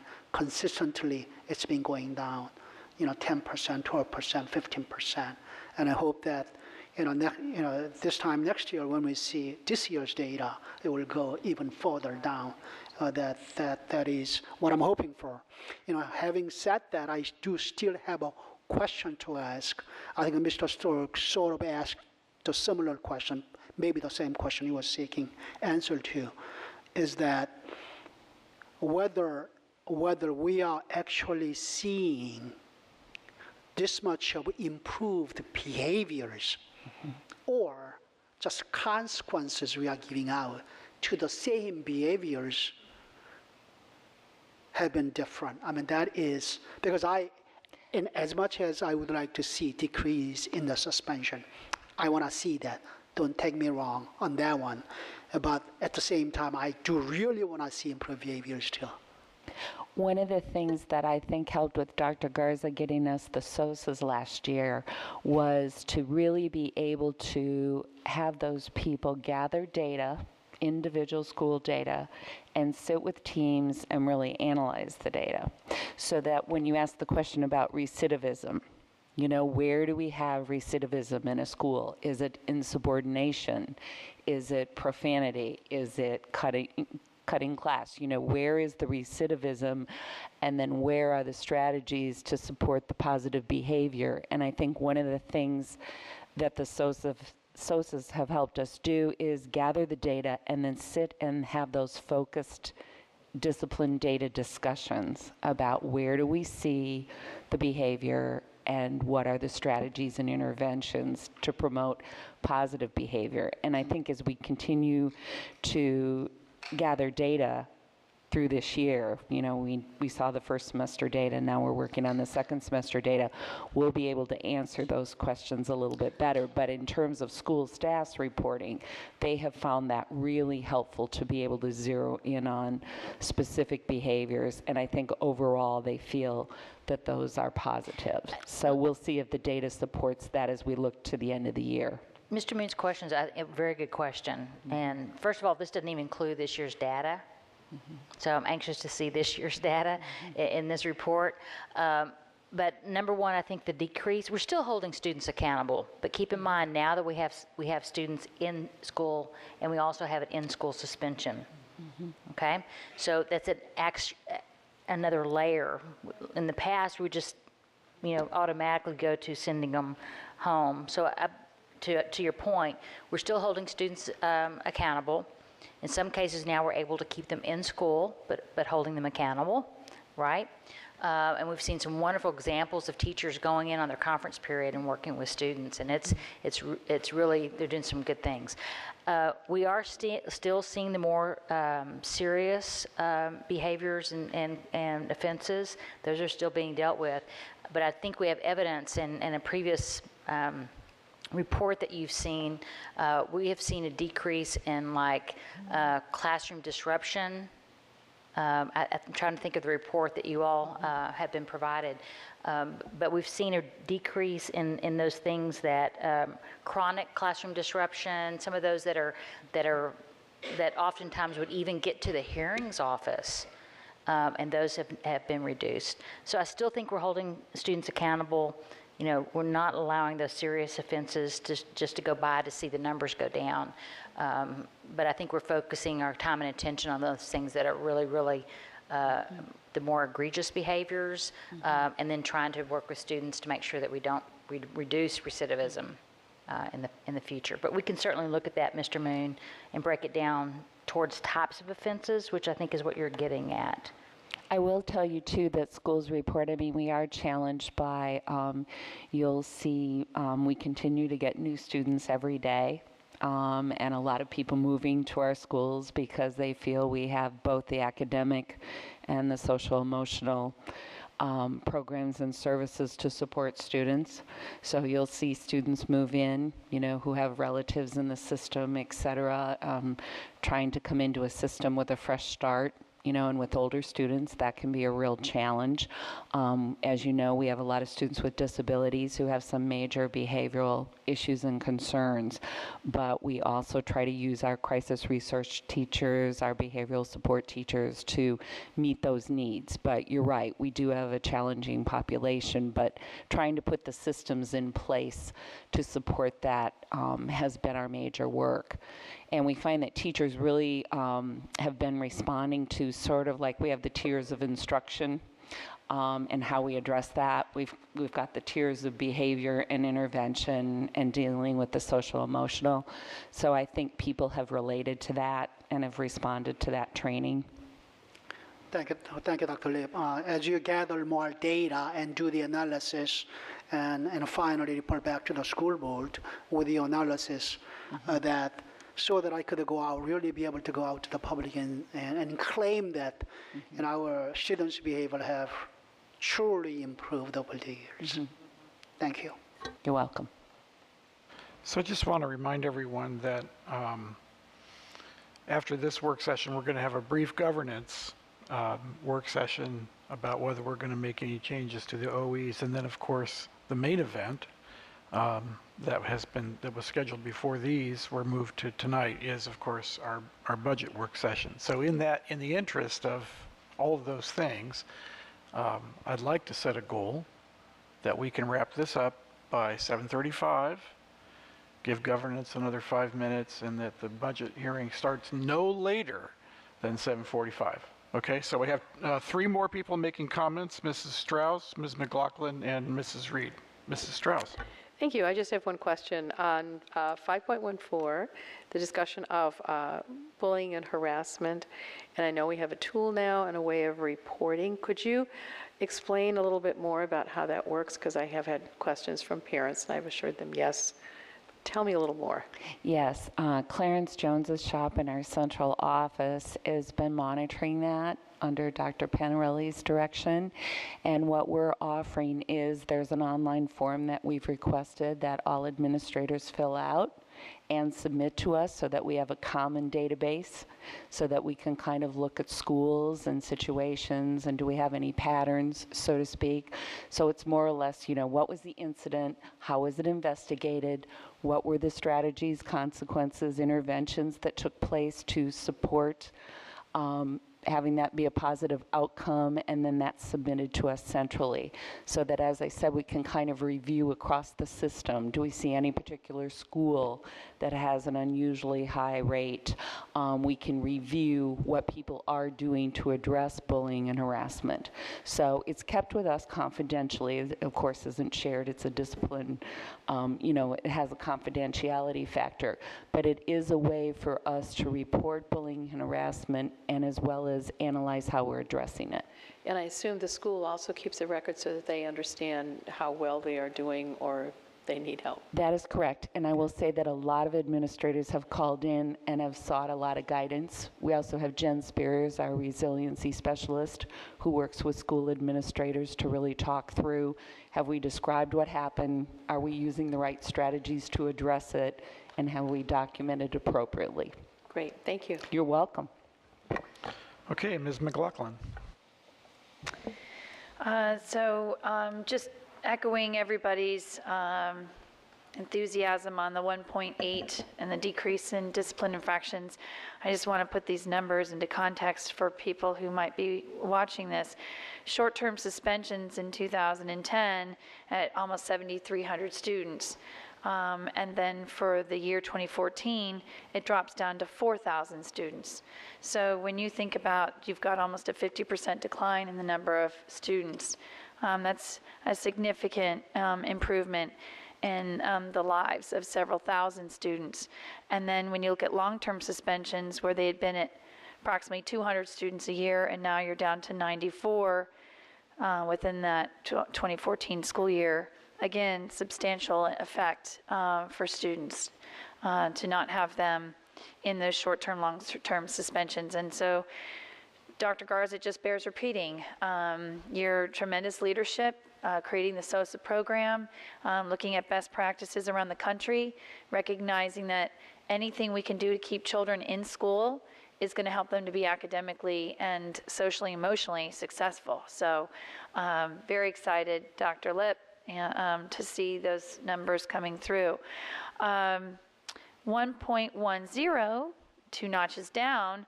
Unfortunately, everyone, I don't know if Ms. Evans decided to play good cop tonight, so I'm just going to play bad cop. But those numbers are atrocious, absolutely atrocious, and I'm put them in context for you. For our 10th grade students, they're reporting 20% of them get 5 or fewer hours of sleep. When you go up to 6 or fewer hours of sleep, it's another 25%. So 45% of our 10th graders reported that they were getting 6 or fewer hours of sleep. This is when their brains are in the greatest need of sleep since they were infants. And I got to tell you, I know what I feel like on 6 hours or fewer sleep over a couple of days. And these kids are reporting this is what it's like for them on a daily basis trying to go to school and learn. Then you go up to 12th grade, and let's just get a little more scared. You're talking about 5 or fewer hours of sleep, 29% of our seniors, 29. You then add in those who are getting 6 or fewer hours of sleep, that's another 30%. That brings that total number of 6, 5, or fewer hours of sleep, 60% of our seniors. Not even half of them are getting more than 6 hours of sleep. This is, if ever, a clarion call to say that we've got to get serious. And this isn't just going to be solved on a later start time. And I know, Dr. Garza, you care about this, and we're going to try and put our best heads together, but those of us who have kids in high school, I know Ms. Darnett Koufax and Ms. Schultz, we currently have high schoolers. We see it, we hear it, and I'm not resigned to the fact that this is just the way it needs to be. I just think we have got to, as a community, continue to have those dialogues. I'd love to start our sleep task force in a whole different way, which isn't start times. It's going to be what is the contributing factor for these kids, because Mr. Lateef is applauding me. I appreciate that. But you saw that National Geographic documentary, correct? So could you just pipe in real quick?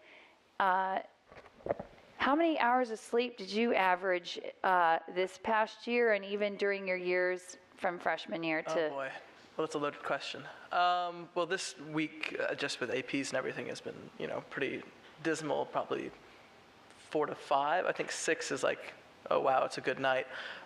Going back to Sleepless in America, the National Geographic documentary, which came out, I believe it was October, thank you, which highlighted schools in Fairfax County, I think that was pretty eye-opening. It not only highlighted the fact that we are, pretty dismal when it comes to the amount of hours we are sleeping, it also highlights how critically important it is that we do get sleep. Yesterday I was at Carl Sandburg Middle School watching Race to Nowhere, tremendous film. I hope everyone at the board has seen it, and it definitely does cover the fact that it's not only later high school start times. I hope I made that clear back on October 23rd when we voted for this. That's definitely going to help, but that we can't just say, case closed, the sleep problem is solved, because it's not. Because, waking up later is excellent, but you are going to bed at an ungodly hour due to workload, due to all these other factors. And the average number of hours you have of high school homework each night? I'd say at least 4. At least 4. That's conservative. Yep. So we've got some work ahead of us. The other thing, moving to happy news, Dr. Garza, I noticed on 6.2, the Gallup student poll, where 12 schools in the fall of 2014 participated in the Gallup student poll.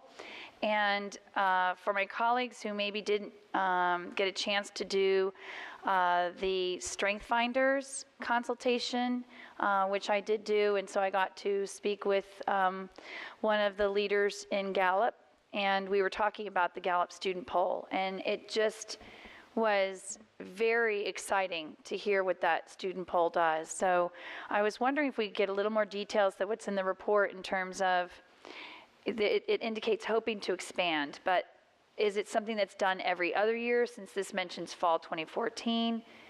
Will there be more for 2015, or is it kind of holding steady at 12? They're really eager to have us do more of it, and we benefit from the analysis that they can bring, I would think. Their survey itself is an annual survey. They do that annually, so we can make a decision whether we do that on a every other year basis or every year. We've been piloting it to see that our schools find the information that they get back useful, and we've gotten great feedback from our schools. I think the challenge we have is we also have oftentimes our employees and our students in our schools express survey fatigue. Mm-hmm. So we're going to have to be very strategic about what surveys we think are mission critical, and coordinate those well. And so we're trying to be careful, but we've got to select the ones that really help us meet our mission, and then do those well. So you teed that up perfectly for a conversation I had with Dr. Lipp over the weekend at the Teen Stress Summit, where the keynote speaker, Dr. Brackett, talked about the initiative he has with Lady Gaga, and it's called Emotion Revolution, and I'm going to be sending some information to my colleagues about it. But in essence, it's a 7-minute survey. Yes, Dr. Garza is holding up the postcard. This is a national survey that is in support of emotional intelligence, which many of us who went to the seminar, I hope, have now become converts. But for my colleagues, I just want to read to you what the survey is talking about. It's saying they will ask questions on how students feel they are treated by classmates, how they view their relationships with adults in their school, and how they view the work that they do there, but also exploring how they feel in general and how they would like to feel. It's a 7-minute survey. Yale University's Center for Emotional Intelligence will collect, disaggregate, and analyze the data for Fairfax schools. So we would get it packaged and brought to us. And this is something that needs to happen by the end of this school year, because that's how they're collecting their baseline. So Dr. Lipp and I talked about talking with Dr. Garza, who then can decide to bring it decide from an operations standpoint whether to do it. But one suggestion, since it's only 7 minutes, is when we get into June, past SOLs, past AP, IB exams, and teachers are saying, I want to do something to still keep my students engaged. Imagine, those 7 minutes to say to kids, here's your chance to really tell us how you're feeling about your education, and the fact that something is this academic and can be done for us at no cost. I really hope that people will get excited about this, and Dr. Garza, that hopefully you'll get as excited as Dr. Lipp and I are to see what might be able to be done with this. Anyway, I'm trying to be thoughtful about the time, because I could talk about this a while too. I heard what Mr. Velkoff said, but the bottom line is we do this once a year, so it is what it is. We are contemplating a partnership with Yale University. It would be more systems wide. I think it made a lot of sense. The curriculum, I think it certainly fits very well with our strategic plan around Goal 2, Caring Culture. So we're actually exploring what we can do with them on a strategic basis. But the idea that you have a scientific survey that takes 7 minutes and can tell us so much system-wide is why I'm really hoping we can champion doing that before the end of the school year, not miss an amazing opportunity for that. So I know everybody's very restless, so I'll take the rest of my questions straight to Dr. Garza, but thank you for presenting a report that, as many of my colleagues have said, speaks to the heart of what we're talking about in educating the whole child. And we do this well, and then they're positioned to be able to learn. We don't do this well, and all the hard work our teachers are doing in the classroom is going to be an uphill battle. All right, Mrs. Reed. Thank you, Mr. Velkoff. Thank you for this report. There's a lot of good news in here, as my colleagues have already pointed out.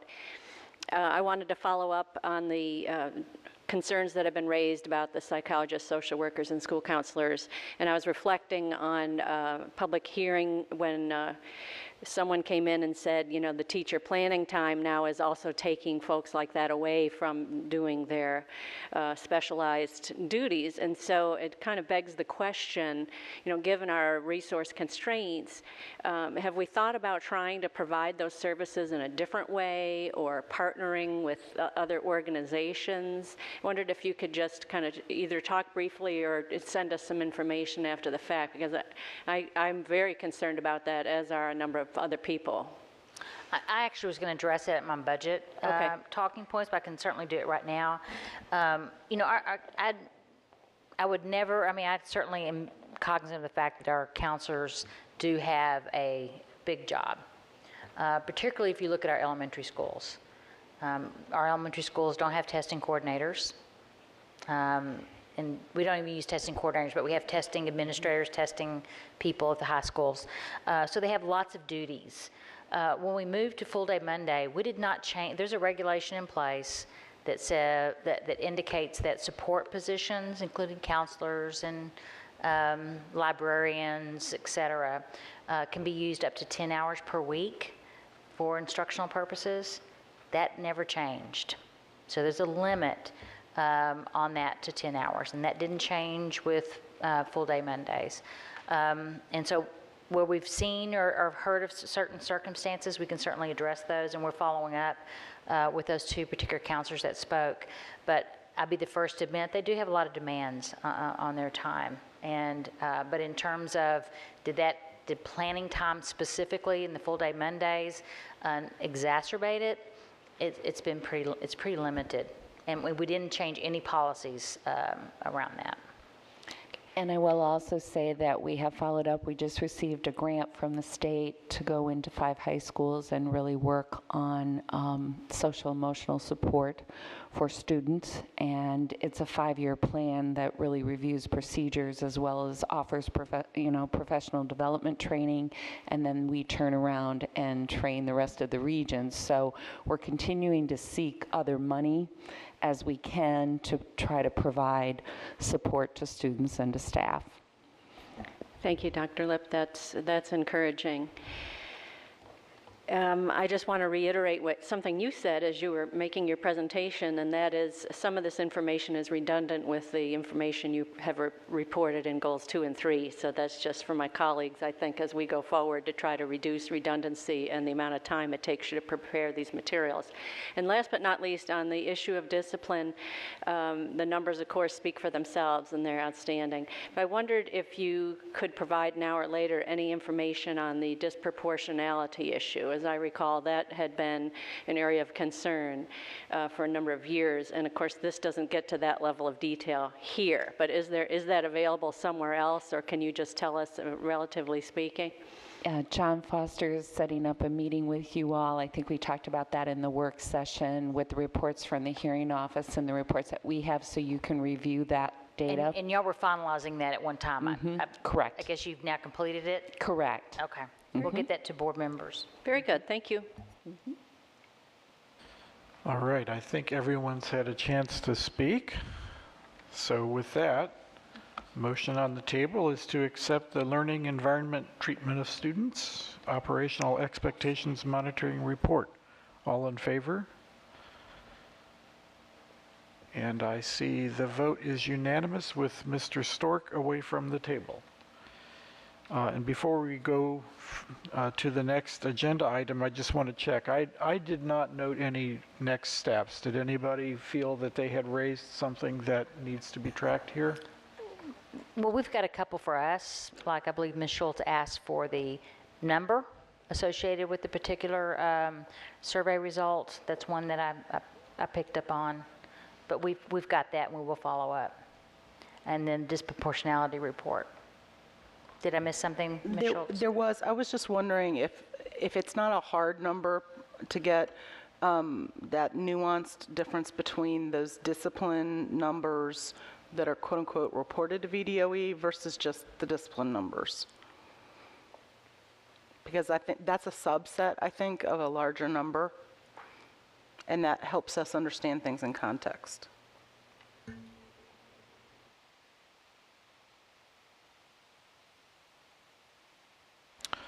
All right, with that, this work session is adjourned, and I think next up is the Governance Committee. Do we need a brief break here?